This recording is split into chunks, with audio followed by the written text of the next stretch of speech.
하나님의 은혜가 보인다면, 그렇죠? 하나님이 얼마나 좋은 분이신지 이렇게 볼 수 있다면 여러분 신앙생활이 얼마나 이렇게 즐겁겠어요, 그렇죠? 네, 신앙생활이 즐거울 뿐만 아니라 삶이 항상 좋은 일이 있는 건 아니잖아요. 네, 버겁고 어렵고 힘든 일이 있다 할지라도 하나님의 은혜가 보인다면 넉넉하게 살아가고 또 삶의 맛까지 더하는 그런 풍성함이 있을 겁니다. 그런 삶을 살았던 사람 다윗이 이렇게 시편 8장 1절에 노래하죠. 여호와 우리 주여, 주의 이름이 온 땅에 어찌 그리 아름다운지요. 주의 영광이 하늘을 덮었나이다. 하나님 주의 아름다우심이, 주의 영광이 하늘을 덮고 있어요. 하나님 너무 좋아요. 하나님을 찬양하지 않을 수 없어요. 이렇게 고백하는 거죠. 그런데 여러분, 다윗 하면 골리앗입니까? 그런데 저는 다윗 하면 그의 험난한 삶이 먼저 떠오릅니다. 그렇죠. 사울의 미움을 받아서 하루아침에 직장도 잃고 강제로 이혼도 당하고 도망자가 되고 광야 생활을 하고 심지어 원수의 앞에서 살아남기 위해서 침을 질질 흘리며 그 위험을 모면해야 하는 수치를 경험하고, 좋아요. 왕이 됐죠? 왕이 됐지만 어떤 일이 있었습니까? 자식들 간에 피비린내가 있고 죽는 날까지 자식들 때문에 참 어려움을 겪었습니다. 다윗을 보면 어떻습니까? 인간의 눈으로 보면 다윗은 어쩌면 모든 시련을 이겨낸 영웅이겠지만 이렇게 다윗의 시를 보면 정작 다윗은 다른 것을 본 게 아니라 자기의 어떤 성취나 자신의 어떤 능력을 본 게 아니라 자신과 함께 신실하게 함께 하신 하나님의 은혜를 보아왔어요. 하나님의 은혜 안에서 살았구나라는 것을 그 구절을 통해서 보게 됩니다. 온 땅에 가득한 여호와의 은혜를 보니 그는 살 수 있었습니다. 하나님의 은혜가 그렇게 생생한 거예요. 어떠세요, 여러분? 여러분들은 하나님의 은혜가 보이시나요? 우리 형제 하나님의 은혜가 보여? 나중에 자세히 물어보겠습니다. 하나님의 은혜가 보이면 놀라운 일이 있는 겁니다. 자, 지난주에 제가 그 아미 채플린이기 때문에 가끔 훈련을 갔는데 또 사우스캐롤라이나에 갔어요. 사우스캐롤라이나에 갔습니다. 사진을 하나 보여주시면 좋을 것 같아요. 자, 저희 폴 잭슨인데, 폴 잭슨은 어떤 곳이냐면 신병 교육대가 있는 곳이에요. 신병 교육대가 있어서 가면 막 빡빡이 이렇게 19살, 20살 막 다니느라 정신 없습니다. 근데 저도 이제 채플린 됐을 때 저기 가서 이제 교육을 받았어요. 그런데 이제 제가 5년 차인데 다른 교육을 받으러 갔는데 이제 짬밥을 좀 먹었잖아요. 짬밥 먹었어. 고생들 한다 이렇게 이제 하고 이제 다니는 그런 짬밥을 먹었는데, 제가 이제 교육받는 곳이 예전에 처음 5년 전에 군대 입대해서 트레이닝 받던 그 건물로 딱 이제 갔는데 여러분 그 옛날에 그 상처들이 떠오르는 트라우마가 있잖아요. 트라우마. 내가 여기서도 쪽팔렸고 저기서도 망신당하고 저기서도 막 그게 막 떠오르는 거예요. 가장 큰 문제가 뭐예요?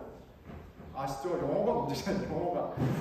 이제 군이라는 컨텍스트에서 이제 막 여러 가지를 트레이닝 받는데 그 중에 하나가 이제 채플린이니까 우리 군인들 앞에서 이렇게 워드 오브 인커리지먼트도 하고 격려하는 말도 하고 다른 스태프들 앞에서 이제 브리핑도 하고 그런 걸 연습하는 거예요. 근데 이제 한 클래스에서 이제 브리핑 역할을 브리핑을 이제 하는 거 연습하는데 처음인데 인스트럭터 있고 학생들 있고 하는데 딱 앞에 나가서 막 버버버버 했어요. 버버버버 했는데 저보다 앞에 있는 사람들이 더 당황해. 막 그런 경우 있잖아요. 완전히 프러스트레이트 돼가지고 딱 끝났는데 어때요? 사람 눈을 못 쳐다보겠는 거예요. 못 쳐다보겠어요. 그리고 복도에 나와서 정말이지 그 프러스트레이션 그거를 온몸으로 느끼고 있는데 이제 제가 이제 가서 교육받은 곳이 그 클래스였어요. 되게 생각나요. 그런데 그때 누가 이렇게 와서 그 백인 그 친구죠. 다른 채플린 후보생이 와서 저를 이렇게 툭툭 쳐주고 갔어요. 이렇게 툭툭 쳐주고 갔어요. 툭툭 쳐주고 갔는데 너무나 신기하게도 그냥 툭툭 쳐줬거든요. 근데 그게 위로가 되는 거예요. 위로. 너무 고맙고 마치 괜찮아. 잘 못했지만 괜찮아. 이렇게 얘기해 주는 것 같아서 위로가 되고 그게 뭐라고 용기가 나는 거예요. 그래서 그 자리에 있는데 그 날도 생각이 나고 또 그분도 생각이 나는 거예요. 그 후로 그분과 친구가 되지 않았습니다. 연락 안 합니다. 별로 아무런 사이가 아니에요. 가끔은 사이 안 됐어요. 그런데 이렇게 기억나는 거예요. 하나님이 참 생각하지 못했던 만남을 통해 순간 상황 가운데 은혜를 보여주시는구나. 하나님의 은혜를 그때 받구나. 하나님이 그렇게 나를 위로하셨구나. 이런 생각이 났습니다. 다양한 방법으로 다양한 상황 통해 하세요. 그리고 그 은혜가 분명할 때 마음 가운데 감사가 있죠. 그리고 굉장히 소중해집니다. 자, 여러분 오늘 하나님의 은혜가 실은 예상하지 못한 순간과 상황 가운데 계속 이렇게 주어지고 있는데 그 은혜를 보고 계신가요? 아멘? 오늘 말씀을 통해 하나님의 은혜를 보는, 하나님의 은혜를 매일 삶 가운데 보기를 소원하는 그런 복이 있었으면 좋겠습니다. 자, 도피성을 보면요 하나님의 은혜가 보이는 거예요. 도피성을 보면 도피성의 뜻은 받아들이는 성읍이라는 뜻이에요. 받아들이는 성읍입니다. 자, 도피성은 누구를 받아들이는 거예요? 살인자를 받아들이는 거예요. 그러니까 어떤 살인자를 받아들이는 거예요? 모든 살인자들은 아니고요. 실수로 사람을 죽인 사람을 받아주는 성이었어요. 자, 아무리 실수였어도 의도하지 않았어도 살인은 어때요? 살인은 굉장히 큰 어마어마한 이벤트입니다. 예상하지 못한 상황 가운데 내가 사랑하는 사람이 살인을 당했어. 그러면 그 가족에게는 엄청난 트라우마가 되는 거예요. 그렇죠? 엄청난 트라우마가 되고 그리고 실은 분노하게 되고 이렇게 액션을 취하게 되죠. 그런데 이 도피성이 좀 특별한 것은 당시의 율법은요 살인에 대해서 어떠한 살인이고 살인에 대해서 복수를 허락하고 있어요. 저스티파이하고 있어요. 명령하고 있어요. 레위기 24장 20절 21절입니다. 상처에는 상처로 눈에는 눈으로 이에는 이로 갚을지라. 남에게 사해를 입힌 그대로 그에게 그렇게 할 것이며 짐승을 죽인 자는 그것을 물어줄 것이요 사람을 죽인 자는 죽일지니 이렇게 되어 있어요. 그러니까 모세 율법의 기본법은 뭐냐면 피해는 피입니다. 생명이 소중한 것만큼 생명에 대한 값을 그만큼 치러야 되는 게 기본법이에요. 자, 우연찮은 살인으로 생각하지 못한 사건으로 잃은 사람도 당황스럽지만 내가 전혀 생각하지 않았는데 내 실수로 누군가 죽으면 여러분 어떻겠어요? 여러분 같으면 너무나 당황스럽고 너무나 무서운 일이 되겠죠. 여러분 내가 오늘 어제와 똑같이 학교에 가는 날 출근하는 날인데 내가 운전을 하다가 실수로 사람을 치웠어. 근데 그 사람이 죽었다고 생각해 보세요. 그게 얼마나 실은 무서운 일이에요. 당황스러운 일이에요. 지금 그 당황스러운 무서운 상황 가운데 있는 사람에게 피할 처소를 하나님께서 이렇게 만들어 주신 겁니다. 그들을 위해서 불쌍한 이 살인자들을 위해서 하나님이 특별한 은혜를 베푸신 게 바로 도피성인 거예요. 오늘 본문 말씀 35장 11절에서 12절입니다. 너희를 위하여 성읍을 도피성으로 정하여 부지 중에 살인한 자가 그리로 피하게 하라. 살인자가 일단 도피성으로 오면 일단은 보호를 받게 되어 있습니다. 12절 이는 너희가 복수할 자에게 도피하는 성을 삼아 살인자가 회중 앞에서 판결을 받기까지 죽지 않게 하기 위함입니다. 살인이라는 엄청난 이벤트 가운데, 사건 가운데 불필요한 상해나 이런 것들로부터 보호해 주는 거예요. 모든 사람이 보호받는 건 아니고요. 말씀을 보니까 심판을 통해서 정말이지 의도적이지 않은 살인이라는 것이 확인된 사람만 보호받습니다. 의도적인 살인은 그거에 합당한 아무리 도피성에 가도 심판을 받게 되어 있어요. 고의성이 없었다면 이제 도피성 안에서 평생 생명을 보호받습니다. 그런데 도피성 안에 있을 때요. 도피성 밖에 나가면 살인당한 자의 가족들이 복수해도요. 그것을 막을 필요는 없어요. 오직 도피성 안에 있을 때만 보호받습니다.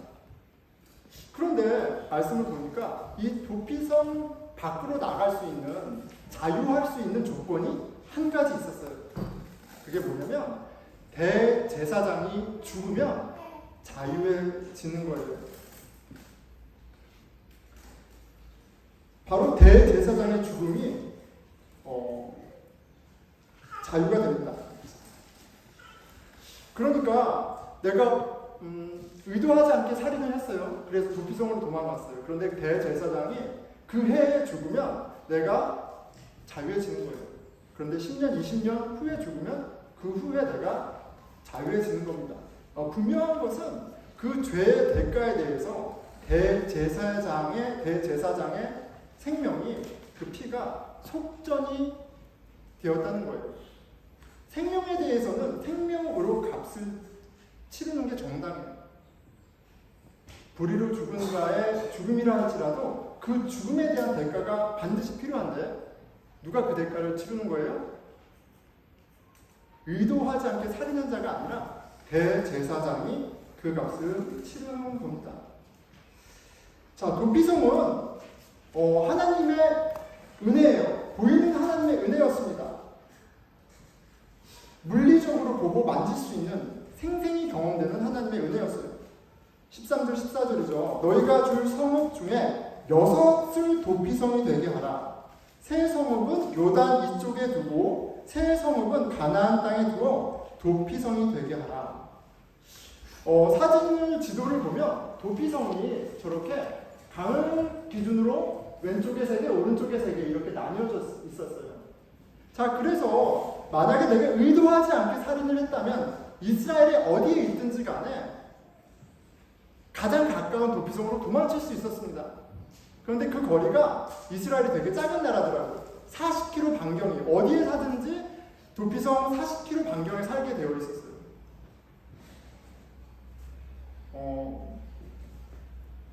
무지 중에 살인한 자가 복수당하지 않고 살 수 있도록 이렇게 해놓은 거예요. 자, 거기다가 도피성으로 가는 길을 특별히 길게 넓게 만들었다고 합니다. 그리고 거기다가 도피성으로 가는 길목에는 표지판까지 있었대요. 자, 이쪽으로 가면 도피성입니다. 이렇게 표지판까지 있었어요. 그러니까 하나님이 부지 중에 살인한 이 불쌍한 자를 위해서 살 길을 큰 길과 표지판과 도피성으로 너무나 잘 보이게 마련해 두신 거예요. 자, 여러분, 제가 여러분이 실수로 살인을 했다고 생각해 보세요. 너무나 당황스럽죠? 어떻게 해야 될지 몰라요. 그런데 도피성으로 가는 표지판이 있다는 게 기억이 났어요. 표지판을 보고 달려가죠. 그 큰 길을 보면서 이것이 도피성을 가리키는구나. 이걸 보면서 달려갑니다. 표지판과 길을 따라가다 보면 뭐가 보여요? 도피성이 보여요. 그 길과 표지판과 도피성을 통해 이스라엘 사람들은 뭘 봤어요? 도망자는 뭘 봤어요? 보이는 하나님의 은혜를 본 거예요. 자, 그런데 그런 사건 가운데 있던 사람만이 아니라 누구도 바뀌었어요. 그냥 일상을 살던 이스라엘 백성들. 그 마을 일상을 사는데 표지판이 있죠. 도피성을 향하는 길이 있죠. 그리고 저 너머에 도피성이 보이죠. 그들에게 하나님의 은혜는 막연한 것이 아니라 구체적으로 볼 수 있는 것이었어요. 길로, 표지판으로, 그렇죠, 성으로. 어떻게 하나님의 은혜를 부인하지 못하도록 이런 장치들을 마련하신 거죠. 자, 그렇다면 보이는 은혜, 도피성은 우리에게 어떤 의미가 있을까? 우리는 이제 그런 성은 없잖아요. 그런 시스템 없습니다. 그런데 이 도피성은요, 우리에게 복음의 의미를 가르쳐 줍니다. 복음의 의미를 가르쳐 줘요. 도피성은 하나님이 당신의 아들 예수 그리스도를 통해 우리에게 어떤 은혜를 베푸셨는지 보여주는 예표가 됩니다. 도피성 안에서 실수로 살인한 도망자들은 대제사장의 죽음이라는 속전으로 죄상을 받고 자유해질 수 있었어요. 자, 예수님은 우리에게 어떤 분이세요? 우리에게 대제사장 되신다고 성경은 말합니다. 히브리서 4장 14절입니다. 우리에게 큰 대제사장이 계시니 승천하시니 곧 하나님의 아들 예수시라. 우리가 믿는 도리를 굳게 잡을지어다. 우리가 믿는 도리, 진리, 복음이 있는데 그 복음이 뭘 얘기해요? 우리에게 예수님이 대제사장 되신다라는 사실을 보여줍니다. 놀라운 사실은 예수님은 우리가 실수로 알지 못하고 지은 무수히 많은 죄만이 아니라 심지어 우리가 알고 지은 죄를 대신해서도 죽으셨다라는 사실이에요. 히브리서 10장 10절입니다. 이 뜻을 따라 예수 그리스도의 몸을 단번에 들이심으로 말미암아 우리가 거룩함을 얻었노라. 하나님의 아들 예수 그리스도가 우리의 모든 죄값을 당신의 생명으로 피값으로 단번에 치르셨습니다.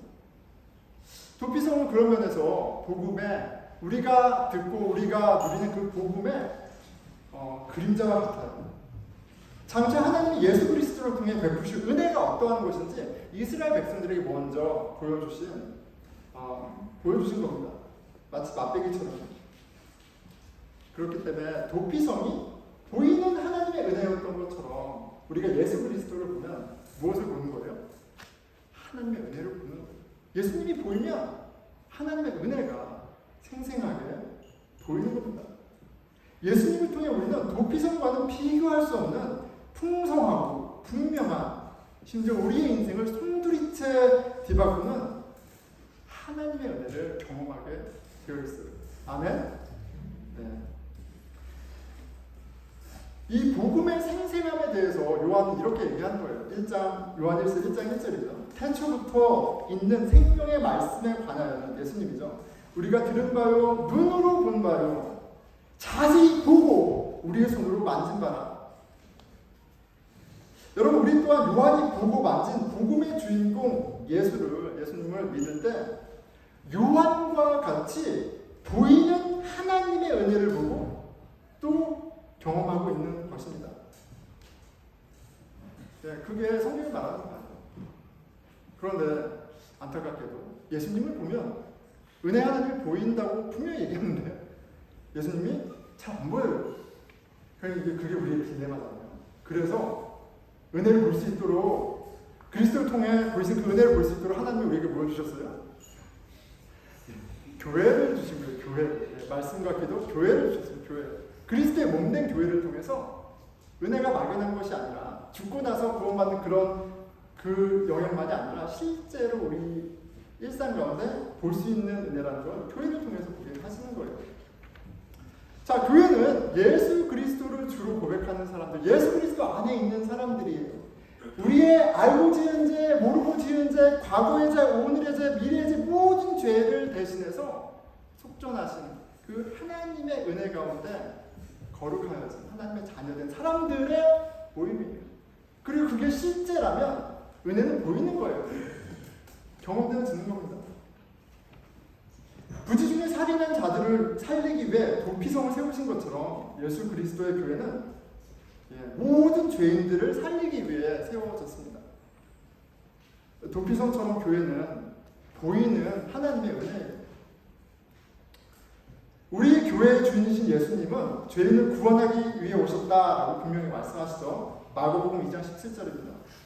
예수께서 들으시고 그들에게 이르시되 건강한 잘개는 의사가 쓸데없고 병든 잘개라야 쓸데있느니라. 나는 의인을 부르러 온 것이 아니요 죄인을 부르러 왔노라 하시니라. 우리의 주 예수 그리스도가 죄인을 부르기 위해서, 죄인을 받아주기 위해서, 죄인을 온전하게 하기 위해서 오신 것처럼 주의 교회인 우리는 죄인을 위해 죄인을 구원하기 있는 것입니다. 자, 그러니까 교회는 어떤 곳이어야 해요? 어떻게 할 때 은혜가 보이겠어요? 도피성이 받아주는 성이었던 것처럼, 살인자를 받아주는 성이었던 것처럼 교회가 죄인들을 받아주는 공동체일 때, 죄인들이 찾아올 수 있는 공동체일 때, 죄인들이 살아계신 하나님을 만나는 공동체일 때 은혜는 선명하게 보이는 거예요. 죄인들이 쉽게 찾아올 수 있는 공동체여야 합니다. 도피성처럼 누구나 어디서 쉽게 찾을 수 있는 위치에 있어야 해요.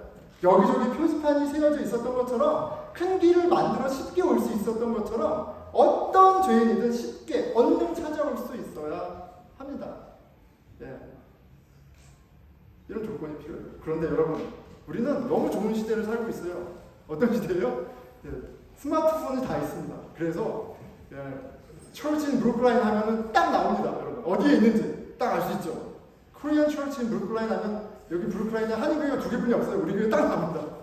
이거 얼마나 좋은 위치예요. 앞에 C라인 전철 다니고 뒤에 전철 다니고, 그리고 우버가 있죠. 여러분, 어디 있어도 우버를 이제 찾아올 수 있어요. 접근성과 이런 그 편리성으로 따지자면 도피성 저리 가라 하는 그런 장치들 다 있어요. 자, 그러니까 우리 교회가 얼마나 사람들이 잘 알게끔 광고되어 있느냐, 얼마나 이렇게 알리고 있느냐, 우리 거는 잘 보이는 이런 것보다도 훨씬 더 중요한 게 있습니다. 우리가 점검해야 할 것이 있는데 그게 뭐냐면 우리 영성이에요. 영성. 우리 영성입니다. 우리 교회를 보면 하나님의 은혜가 보이는가, 이 부분이에요. 영성이라면 더 막연한 거예요. 사람을 외모로 차별하지 않는 사람들. 어느 학교 다녀? 직업이 뭐야? 그래서 어느 동네에 산대? 그래서 연봉이 얼마야? 어떤 차를 타고 다녀? 어떤 학교를 나왔어? 이런 외모로 사람을 차별하는 것이 아니라 그가 어떤 배경이든 어떤 아픔이 있던 외모와 상관없이 용납하고, 그리고 복음으로 한 가족이 되는 일이 있는 영성, 그 가운데 하나님의 은혜가 보이는 거예요. 아무리 건물이 뻔듯하고 많은 사역을 하고 많은 일들을 한다 할지라도 죄인에게 베푸신 그 은혜가 경험되지 않는다면, 그러면 아무리 교회 건물이어도 교회 하나님의 은혜를 볼 수가 없습니다. 여러분, 교회는 보이는 하나님의 은혜예요. 너무 분명합니다. 어떻습니까? 우리 공동체에 들어오면 하나님의 은혜가 보이는 그런 심리가 있습니까? 그렇게 되게 축원합니다. 자, 말씀 맺을게요. 자, 모로 인조리 들어보셨나요? 모로 인조리. 많이 못 들어보셨을 수 있을 것 같아요. 모로 인조리라는 개념이 있습니다. 제가 이제 이번에 갔을 때 했던 거는, 제가 그 하스키를 채플린, 군 안에서도 병원 채플린입니다. 그래서 그 메디컬 케어 프로바이더의 그 팀 중에 한 명으로 제가 훈련 받는 거예요. 그러니까 이런 거죠. 군인들이 배틀필드 전쟁터에 나가서 이렇게 싸워요. 싸우면 죽이기도 하고 죽기도 하고 다치게 하기도 하고 다치기도 합니다. 그러면 필드 하스피털로 막 후송돼서 와요. 그러면 그런 트라우메틱한 이벤트를 받은 군인들은 정상이 아니죠. 그런 상태에 있는 군인들, 또 전우들에게 메디컬 팀도 가고 저희 같은 차플린도 가서 상태를 확인하고 해줄 수 있는 최선의 서비스를, 도움을 주는 게 이제 그런 훈련을 하는 것을 제가 이제 일주일 동안 하고 온 거예요. 그래서 그러다 보니까 트라우마가 뭔지, 트라우메틱 이벤트가 뭔지, 그런 심틈이 뭔지, 어떻게 리스판스 해야 되는지, 이런 거를 이제 공부하고 시나리오를 보고 다큐멘터리를 보고 이렇게 하면서 연습하는 건데, 제가 배웠던 컨셉 중에 하나가 모럴 인조리라는 게 있어요. 모럴 인조리는 도덕적 상해예요. 한국말로 하면 도덕적 상해입니다. 한국말로는 더 어려워요. 자, 그런데 이 모럴 인조리는 뭐냐면, 자, 잘 들어보세요. 우리에게 컨시언스가 있어요. 양심이라는 게 있잖아요. 좋은 것과 나쁜 게 있습니다. 양심에 따라서. 근데 좋은 것과 나쁜 게 있는데, 내가 어떤 상황 가운데 그것이 강제가 되었던, 나의 초이스가 되었던, 내가 나쁘다고 생각하는 어떤 것에 인볼브가 됐어. 내가 그걸 했어.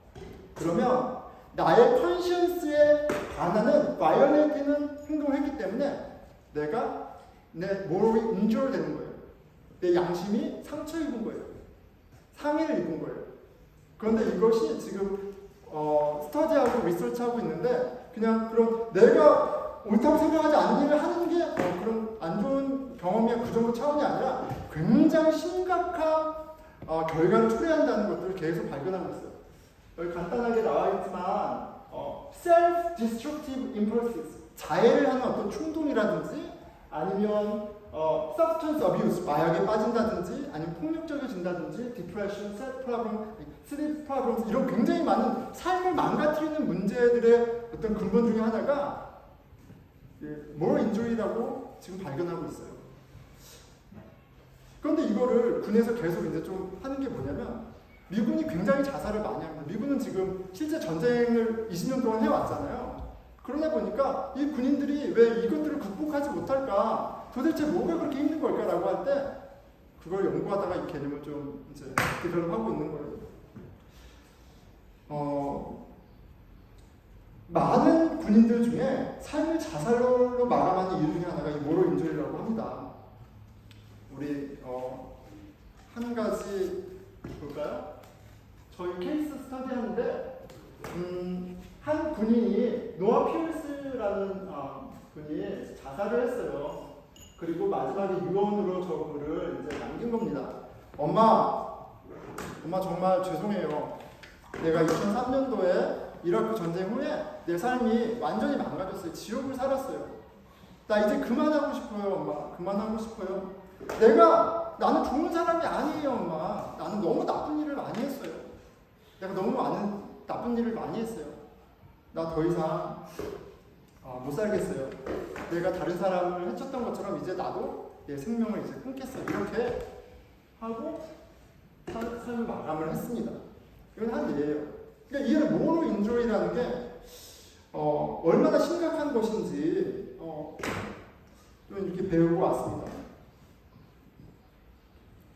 좋은 아들, 좋은 딸, 좋은 엄마, 남편, 좋은 친구, 좋은 배우자가 되고 싶었는데 상황에 그래서든 어떤 일 때문에든 그렇게 하지 못했을 때 그렇게 못한 자신의 모습을 괴로워하는 그 모럴 인저리로 괴로워하는 사람이 좀 너무 많구나라는 거를 좀 떠올리게 됐습니다.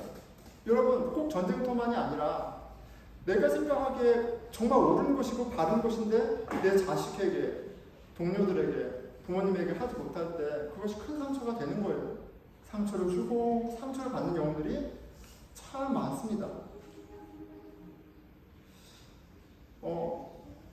여러분 상처가 나면 컷되면 뭐 하면 되죠? 아까진기 바르면 돼요. 아까진기 바르면 되죠. 뼈가 부러졌어요. 그럼 어떻게 해요? 붙이면 됩니다. 감기 걸렸어요. 그러면 어떻게 해요? 좀 쉬고 약 먹으면 돼요. 그런데 이렇게 moral injury 이런 도덕적 상해를 입으면 도대체 어떻게 이거를 돌보고 치유해야 될까요? 계속 디스커션하고 연구하고 있어요. 어떻게 해야 돼요?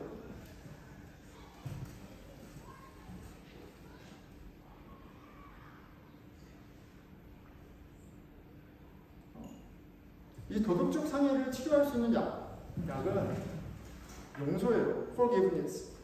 내가 내 의도와 상관없이 했던 아니면 내가 했던 그 잘못에 대해서 나를 용서하는 것 그리고 다른 사람을 용서하는 이 용서인데 그런데 기가 막히게도 이 forgiveness는요 신앙의 눈으로 보면 사람이 할 수 있는 게 아니에요. 내가 나를 용서할 수 있습니까? 다른 사람을 용서할 수 있습니까?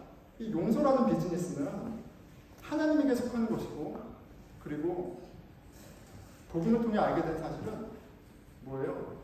이 용서는 하나님이 예수 그리스도를 통해 우리에게 베푸신 특별한 은혜라는 사실이 복음은 영혼을 구원하는 하나님의 치료제입니다. 마가복음 2장 17절이죠. 예수께서 들으시고 그들에게 이르시되 건강한 자에게는 의사가 쓸데없고 병든 자에게라야 쓸데있느니라. 나는 의인을 부르러 온 것이 아니요 죄인을 부르러 왔느니라. 상처 입지 않은 영혼이 없습니다. 영혼의 상처의 그 심각성이 가볍지 않아요. 우리 일상 가운데, 우리 삶 가운데 지대한 영향을 미칩니다. 그런데 그 영혼을 치유할 수 있는 사람, 구원할 수 있는 사람은 예수 그리스도 뿐이 없는 거예요. 이 사실을 깨달을 때 나의 영혼을 치유하기 위해서 치유하신 그 예수님을 경험할 때 하나님의 은혜는 정말 놀랍게 경험되어지는 거예요. 공부하면서 돌아보니까 저는 전쟁터에는 갔다 오지 않았지만 도덕적 상해를 입는 경험들을 많이 했던 것 같아요.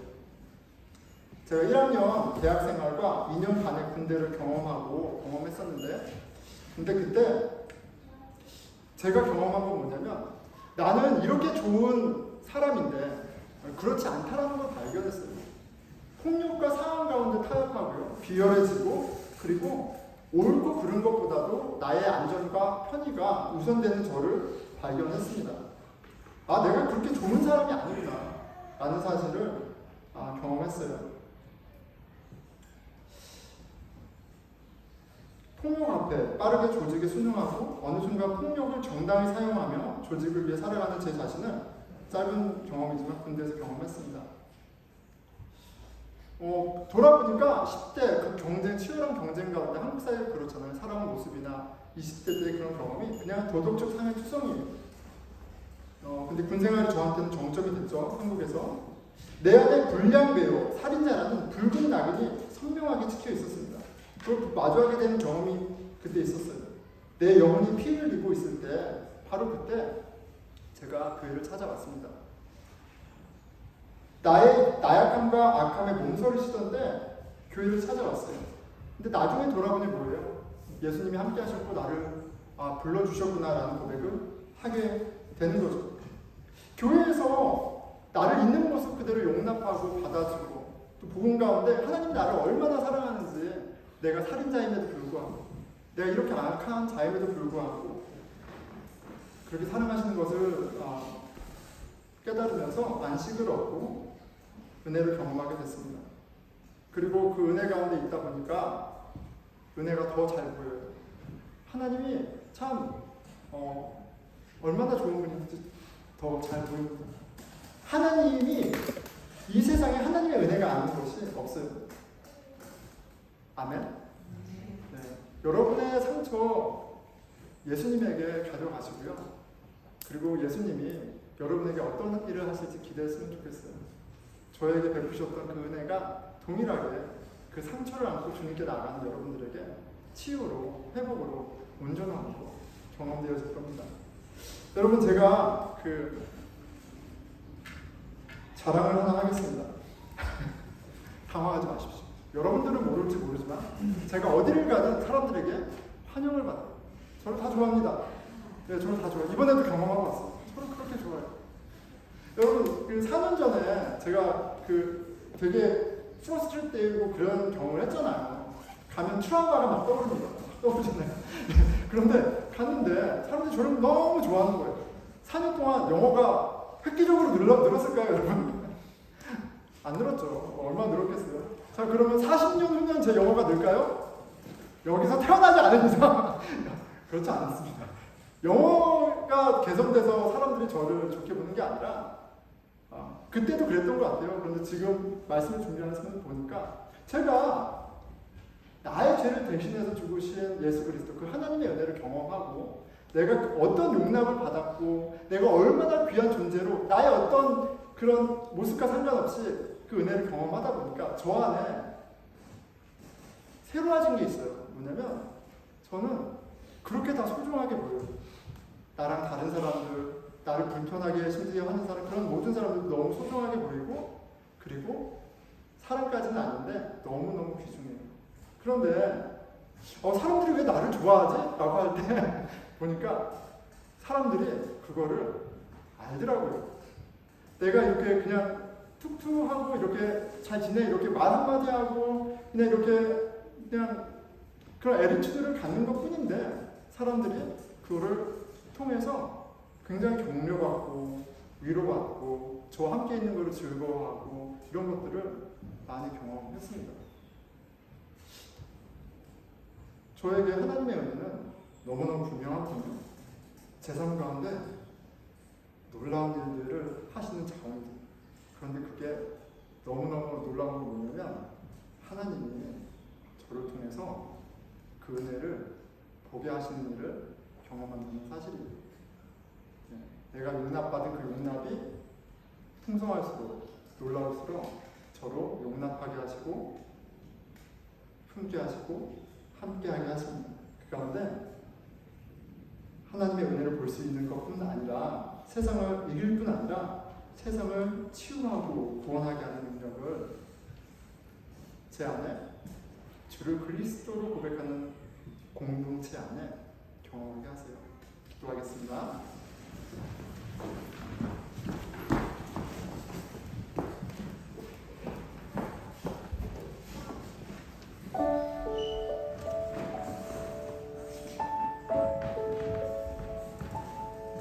도피성을 보면 하나님의 은혜가 보입니다. 그리스도는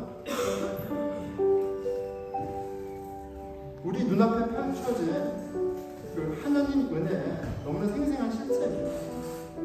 그리고 놀라운 것은 예수를 주로 고백하는 주에게 은혜 입은 자들, 주에게 용납받은 자들, 주에게 용서받은 자들을 통해서 하나님은 이 세상에 은혜를 보게 하십니다.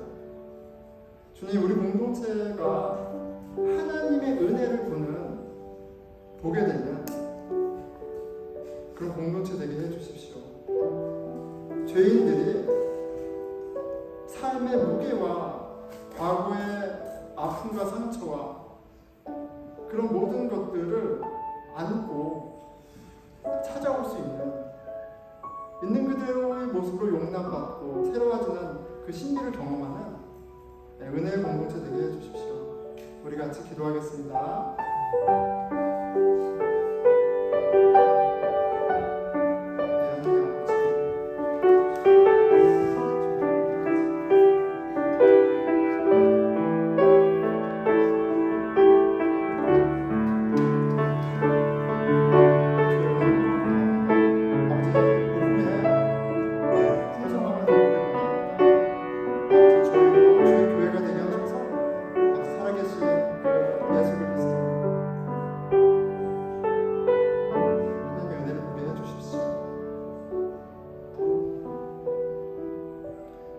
우리 다 함께 일어나셔서 찬양하면서 우리 가운데 함께 하시는 주님, 기도드리겠습니다.